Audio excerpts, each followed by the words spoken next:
Hi everybody, welcome back to my channel, or welcome if you're new. My name is Sam, and in today's video we're going to be talking about the 12 books that I read in the month of August.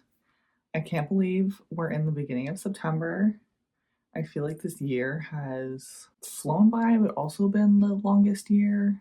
I don't know, I just can't believe that we are in September. Although when I was looking at my reading tracker to see what books I had read to pull and talk about, some of these I feel like I read a lifetime ago, so we will see how this goes. I also read some of these books in a reading vlog, which I'll have linked up in the cards. They're sort of scattered throughout my wrap up. So if you haven't watched that yet, please check it out to get my full thoughts and reactions to those books. But without further ado, let's just jump right in. So I still had one book left that I was finishing off from my July TBR, and that was Heartless Hunter by Kristen Cicerelli. I absolutely loved this book. I ended up rating it 5 stars. In this book, we're following Rune and Gideon, and Rune is a witch who is hiding as a witch hunter because all the witches were hunted and killed, and there's sort of this divide. This book was so much fun. The plot was so fast with so many twists and turns, kept me guessing. The magic system was so cool and unique. It included blood magic, but the way that it was handled was really unique and beautiful. This book put me through all of the feels. There was deceit and betrayal and pain, and I was giggling and kicking my feet. I loved it so, so much. I can't wait for book 2 to come out. I have no idea when it's coming out. It's coming out later this year, next year. I don't know. Very witchy, so I feel like the fall time would be a great time to read this if you haven't picked it up yet. I would highly recommend. This was so much fun. The next book that I read was A Novel Love Story by Ashley Poston. Now, I heard a lot of mixed reviews and not the greatest reviews before I went into this. I saw one positive review and I was just clinging on to that with a hope and a prayer. I really wanted to love this book. I love the Dead Romantics, enjoyed the 7-Year Slip, and so I was really excited to get into another book by Ashley Poston. And I had really no idea what this was going to be about.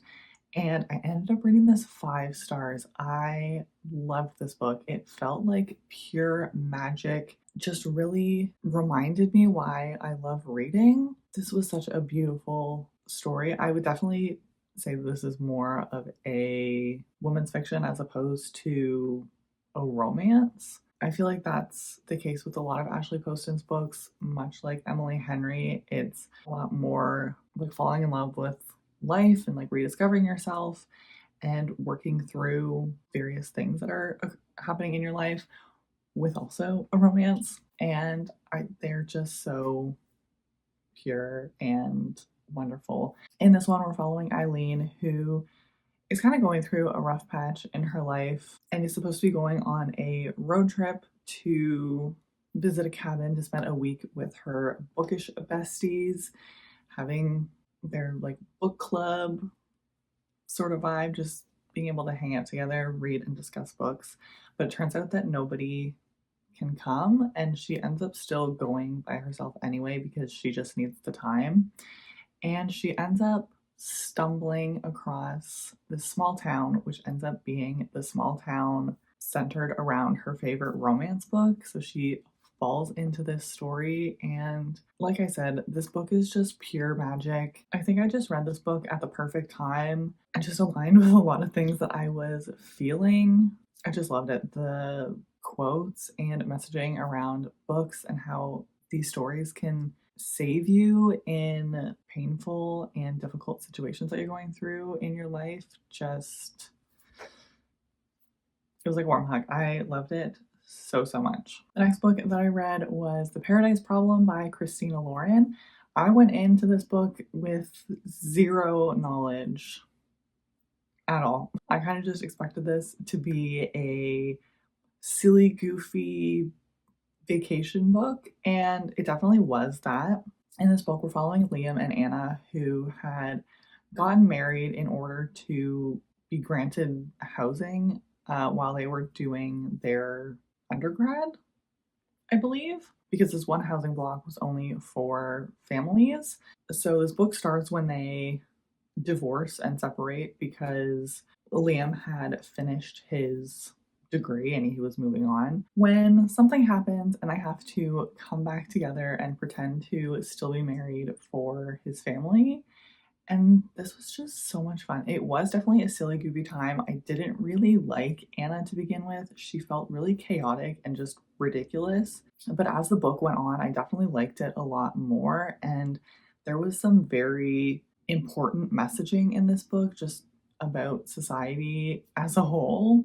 And so I ended up rating this 4.5 stars. I had a great time, very much silly, goofy time, like ridiculous circumstances that they were finding themselves in, but I had so much fun. The next book that I read was a buddy read with Emily, and that was Court of Claws by Briar Bolin. This is the second book in the Blood of a Fae series, and unfortunately, I ended up rating this 2.5 stars. I had really high hopes for this book and the rest of the series after book one. This is an Arthur and the Round Table retelling in like a Fae world, and just the way that the series was set up in book one, I felt like we were going to end up with a really great series, and that might still be the case, but book two was definitely a flop for me. Without giving anything away, because obviously this is a second book in the series, but we're following Morgan very soon after the events of book one. I do like how the author sort of recapped everything that happened in book one in the first chapter, along with the characters, so it doesn't feel like you with three are lost or are just being dumped all this info on you to just be like, on last week's episode, this is what happened, sort of thing, which I feel like happens sometimes in fantasy books. But unfortunately, Morgan became really insufferable very soon after and was very much in this hot and cold situation, which was so frustrating. And she kind of made these decisions and didn't have any reasoning to back them up. And then would flip flop back and forth between liking somebody and not liking somebody at the drop of a hat with no reasoning and no explanation. In this book, we are also in a different sort of realm, which was really fun to see more of this world, but it was a lot of telling as opposed to showing what was going on. This book also had the opportunity to create a really meaningful bond between some of our characters and some creatures, which is definitely one of my favorite things to happen in fantasy books. And this just didn't do that. Again, it was a lot of telling and not showing. There was a lot of, oh, I did training with this person, but we never saw any of that, which really bothers me. I went to see the training, the learning magic, bonding with creatures, building your strength with like fight training, and that just, we didn't get that. I'm gonna leave that there. I am still gonna continue the series because there's just a part of me that feels like this series is gonna be really good. And I also very kindly was granted these arcs through NetGalley, so I definitely want to read them all. But unfortunately, this one did not hit the way that I was hoping. The next book I actually listened to on audio, and that was Pride and Prejudice by Jane Austen. I ended up giving this 3 stars. I was really debating whether I was going to rate it at all. I feel very indifferent about this book. I don't know what it was about it. I could not focus on what was happening. Like, I listened to this while I was driving and on the way to work and stuff, but my mind just kept wandering. I would think that I'm listening, but obviously was not retaining anything because the next thing that I heard, like a big plot point happened, and I was like, wait, what happened? It's focused on Eliza, but also on the rest of her sisters and some other things that were happening in the town. And I just didn't care about anyone else. And at times it felt like Eliza was like putting her nose in places where it didn't really belong. Like, I didn't understand why she was trying to do all these things for her sister or like wedge her way into these relationships. It just didn't make sense to me. It was very much just gossip, and I didn't feel her connection with Mr. Darcy at all. I think I want to still watch the movie, to try and understand this story a little bit more, but unfortunately the audiobook did not work for me, and honestly I'm really glad that I didn't read it physically because I think that would have been even more difficult for me to get through. The next book that I read was Not in Love by Ali Hazelwood. I ended up rating this 3.5 stars. I found this plot to be really interesting, but it didn't really explain anything, so I was kind of confused with the plot most of the time. And I know that Ali herself put a little blurb in the front of the book saying that this was more of a erotic novel than her other books, which is totally fine. I love a good spicy book, but I feel like knowing that Ali Hazelwood can do a well fleshed out plot, I just wanted a little bit more explanation about what was happening and maybe why it was happening.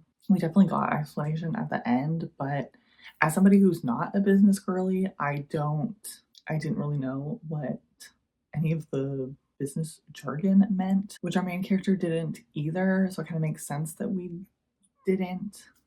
But I feel like when we were in Eli's point of view, you know what I mean? Like, I just wish that we got a little bit more explanation of what was actually going on. In this book, we're following Rue, who has a very strict rule about dating in that she doesn't see anyone more than once and they kind of just hook up. She ends up having her one night with Eli, who ends up being part of the company, who comes in the next day to purchase the company that she works for or something along those lines. And it's sort of them and they're trying to like deny their connection, but also trying to figure out what's going on with the work. And I just wanted a little bit more from this. The next book that I read was actually a buddy read with Emily, and that was Satan's Affair by H.D. Carlton. So this is a little prequel novella to the Cat and Mouse duet, and this was so twisty. I don't even know how to explain it. We're following this girl who is part of a traveling haunted house group, and she sort of like lives in the walls of this haunted house to kill bad people or people who have sinned greatly. It gave a lot of like Harley Quinn vibes. Like it was very creepy. She sings this song to lure her victims, and I can't remember what they're actually called, but those like classics kid songs like Ring Around the Rosie. And obviously knowing the tune of those and being able to like hear that tune while you're reading it is just terrifying. This was a lot, very graphic, but I ended up rating it 4 stars because it was very entertaining and had me like feeling ill.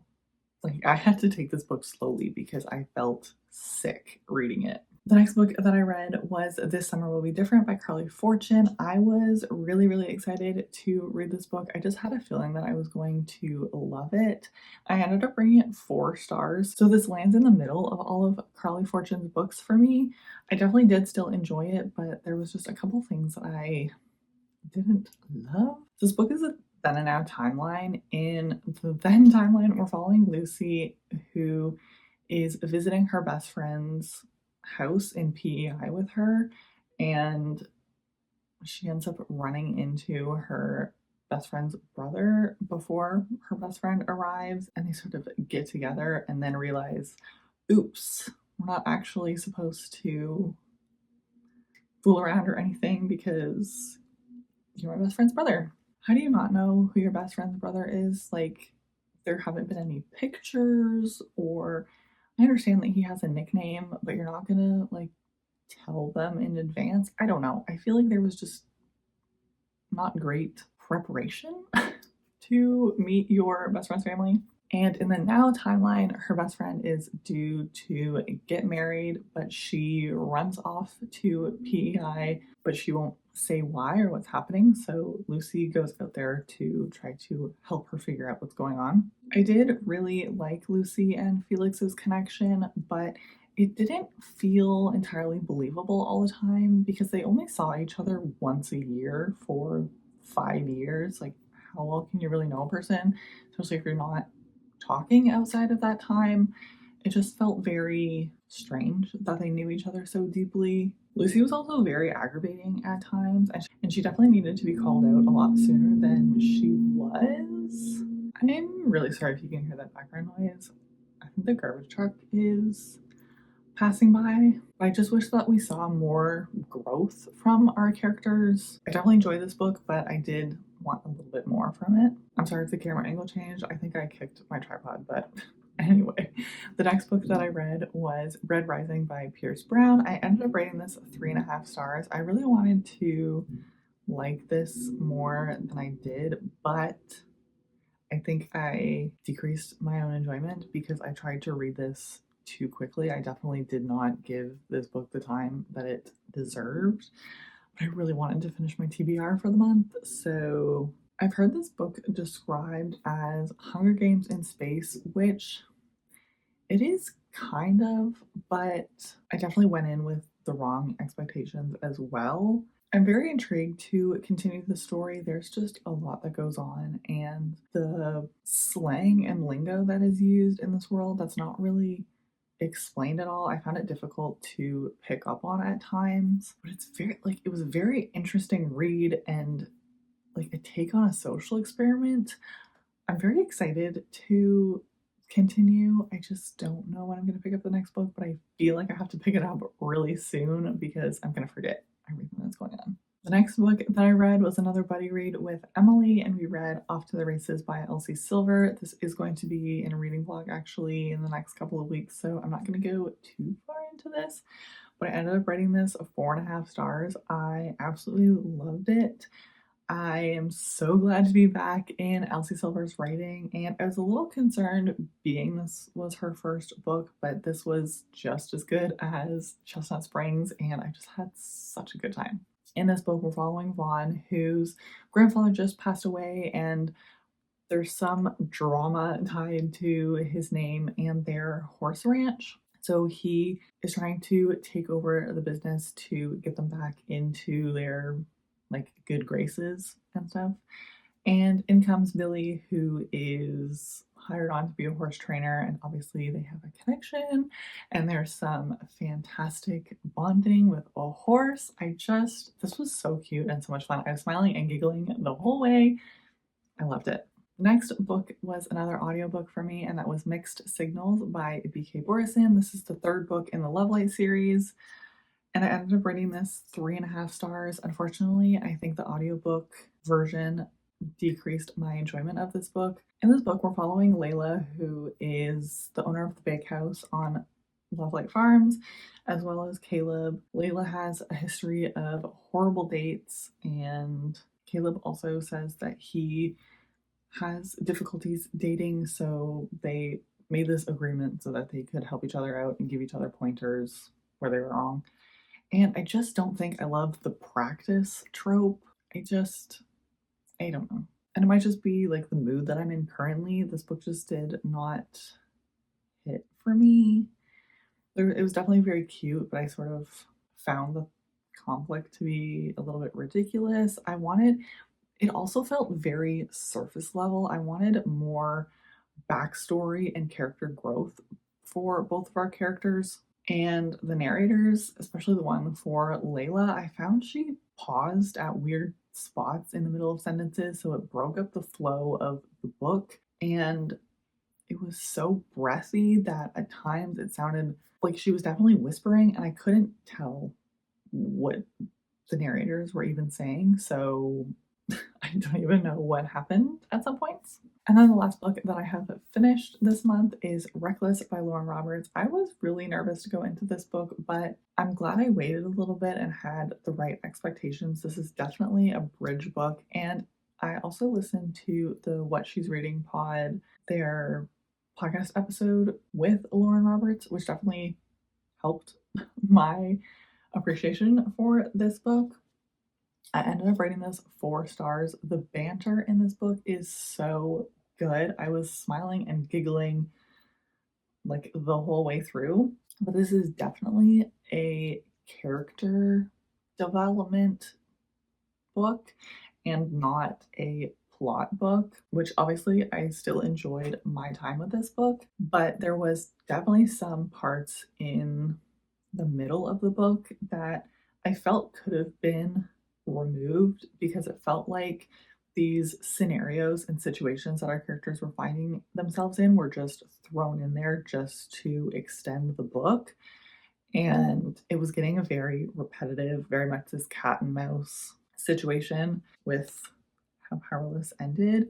Yeah, I think this could have been not necessarily shorter, but I wish that one or two of the scenes were taken out. There was also a couple things that weren't necessarily relevant to the story, but didn't make sense. I'm going to give some very out of context spoilers, but if you don't want any spoilers, I'll put a timestamp where they are finished. There is talk about this 4-year-old girl and how a character has to help them braid their hair because they can't braid their own hair because of these external circumstances. Except, what 4-year-old knows how to braid their own hair? I sure as didn't know how to braid my hair at 4. And also, there was a part where pages of a book had to be ripped out to start a fire, but a character is ripping them out from the beginning of the book. But who rips out pages at the beginning of the book? You're going to check the back of the book first if there's any blank pages left. And even later in the chapter or a couple pages later, it said that they flipped through blank pages. So you could have found blank pages to use for kindling first. For the emotional aspect of it, I get it, but then don't say that there's blank pages in this book. Say that this book is full, every page is written in. Anyway, those are my issues. But I'm very excited to continue this series. I'm very excited for the next book to come out. Definitely saw the end coming, but I was still like shocked either way. And then the last book I wanted to just mention that I'm currently in the middle of reading, but I am filming this a couple days before the end of the month, so I think that I should be able to finish this before the end of the month anyway, and that is Daisy Hates the Great Undoing by Jessa Hastings. I'm only just about 100 pages in, so I don't have too many thoughts yet. It's already very fast paced, excited to be back with these characters. It's definitely been a minute since I have read the first Daisy Hates book, so I don't necessarily remember everything that happened in that book, but I am piecing some things together with the callbacks and conversations that characters are having. This is gonna be painful. This already hurts. I'm excited to keep reading. But that's everything for today's video. Those are all of the 13 books that I have read in the month of August. As always, let me know if you have read any of these books yourself and what your favorite book that you read of the month was. I would love to chat with you and add new books to my TBR. If you did enjoy this video, please give it a like so that I know, and I hope you have a great rest of your week, and I'll see you in the next one. Bye.